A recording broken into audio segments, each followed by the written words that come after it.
নমস্কাৰ বন্ধুসকল, আশা কৰিছোঁ আপোনালোক সকলো ভালে আছে। মই সকলোকে স্বাগতম জনাইছোঁ। মই যিটো দৃশ্যাৱলী দেখাইছোঁ, এয়া হৈছে আমাৰ চীন ভাৰতৰ সীমান্ত বুমলা পাছ। টাৱাঙৰ পৰা 37 কিলোমিটাৰ ডিষ্টেঞ্চত এই বুমলা পাছ অৱস্থিত। বহু প্ৰতিকূল বতৰৰ পৰিৱেশৰ মাজত ইয়াত আমাৰ ভাৰতীয় সেনাবাহিনী মোতায়েন কৰি ৰখা হৈছে। তেওঁলোকৰ বলিদান, তেওঁলোকৰ কাৰণে আমি নিশ্চয় বহুত সুখ শান্তিৰে থাকিব পাৰিছোঁ। এই জেগাখিনি যাই খুব ভাল লাগে। আৰু এটা কথা, ইয়াতে মানুহে কয় ইয়াত গ'লে উশাহ নিশাহ লোৱা অকণ কষ্ট হয়। কথাটো নোহোৱা নহয়, কিন্তু ইয়াত যদি আপোনালোকে যায়, বেছি দৌৰা জঁপিওৱা নকৰে, তেতিয়াহ'লে যদি একদম ৰিলেক্স হৈ থাকে, তেতিয়াহ'লে একো অসুবিধা নাপায়।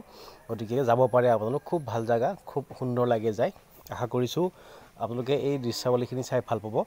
এই বুমলা পাছটো আপোনাৰ আমাৰ বৰ্ডাৰ পাৰ্চনেল মিটিঙৰ কাৰণে ব্যৱহাৰ কৰা হয়। সীমান্ত অঞ্চলত যেতিয়া চাইনা বা ইণ্ডিয়াৰ মিটিং হৈ যায়, আপোনাৰ আৰ্মিবিলাকৰ যেতিয়া মিটিং হয়, ইয়াত সেই মিটিংবোৰ তেওঁলোকে কৰিবলৈ ইয়াতে কৰে। তেওঁলোকে মিটিংবোৰ কৰে, বৰ্ডাৰ পাৰ্চনেল মিটিংবোৰ ইয়াতে হয়। ইয়াৰ পিছৰ যিখিনি দৃশ্যাৱলী আহি আছে, এইখিনি হৈছে আপোনাৰ আমি টাৱাঙৰ পৰা যেতিয়া ওলাই আহিছিলোঁ, তাৰ ৰাস্তাৰ দৃশ্যাৱলী আছে।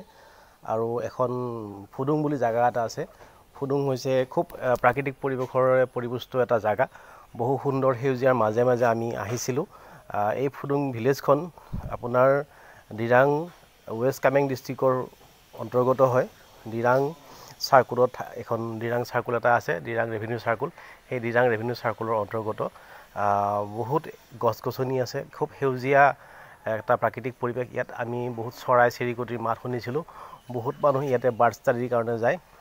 আশা কৰিছোঁ যদি আপোনালোক কেতিয়াবা যায়, এই ফুডুং ভিলেজখন আপোনালোকে এক্সপ্ল'ৰ কৰিব। ফুডুং ভিলেজলৈ যেতিয়া যাব লাগে, তেতিয়াহ'লে আপোনালোকে আপোনাৰ মাণ্ডালাটপ যাব। মাণ্ডালাটপৰ পৰা ভায়া ফুডুং হৈ আকৌ দিৰাঙৰ মেইন ৰোডত লাগিব। NH13ত আহি যায় ৰাস্তাটো, বা আপোনালোকে NH13 অকণমান প্লেন কৰিলে ভাল হয়। ভায়া ফুডুং হৈ মাণ্ডালাটপ যাব পাৰি।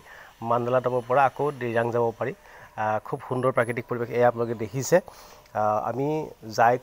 আমি যেতিয়া গৈছিলোঁ, বহুত ভাল লগা এটা দৃশ্যাৱলী দেখা পাইছিলোঁ। আশা কৰিছোঁ আপোনালোকে এইখিনি চাই ভাল পাব।